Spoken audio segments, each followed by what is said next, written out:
Kita ni ramai yang tertipu dengan skrin cepat kaya sebab apa? Kita selalu nak dapat sesuatu dengan cepat, mudah dan banyak. Itu sebenarnya melanggar fitrah sebenarnya tuan-puan.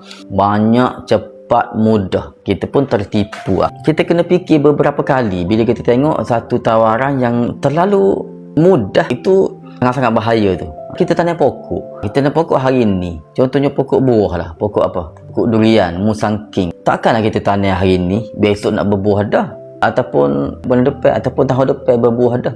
Jadi mesti ada proses dia. Kalau kita fikir mudah-mudah secara logiknya, kita tanam hari ni, kita harap katalah minggu depan kita dapat hasil, dapat buah durian yang besar, yang isinya tebal, yang banyak.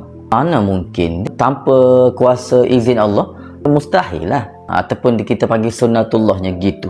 Jadi sama juga dengan skrin cepat kaya. Mana mungkin kita hari ni kita melabur, kita nak dapat pulangan tu cepat minggu depan. Public Go adalah tempat untuk kita simpan emas, tempat yang betul. Public Go tidak menjaminkan pulangan yang cepat dan banyak, yang mana melanggar fitrah. Public Go memang menjanjikan simpan emas ni dapat keuntungan, tapi bukanlah dapat dengan cepat, jangka panjang. Itu penting. Itu yang kami sebagai diri Public Gold ni sentiasa bagi tahu masyarakat. Simpan emas dengan Public Gold boleh kaya, tapi syaratnya jangka panjang. Dari mana dapat kekayaan tu ataupun kelebihan duit tu? Daripada kenaikan harga emas. Itu sahaja.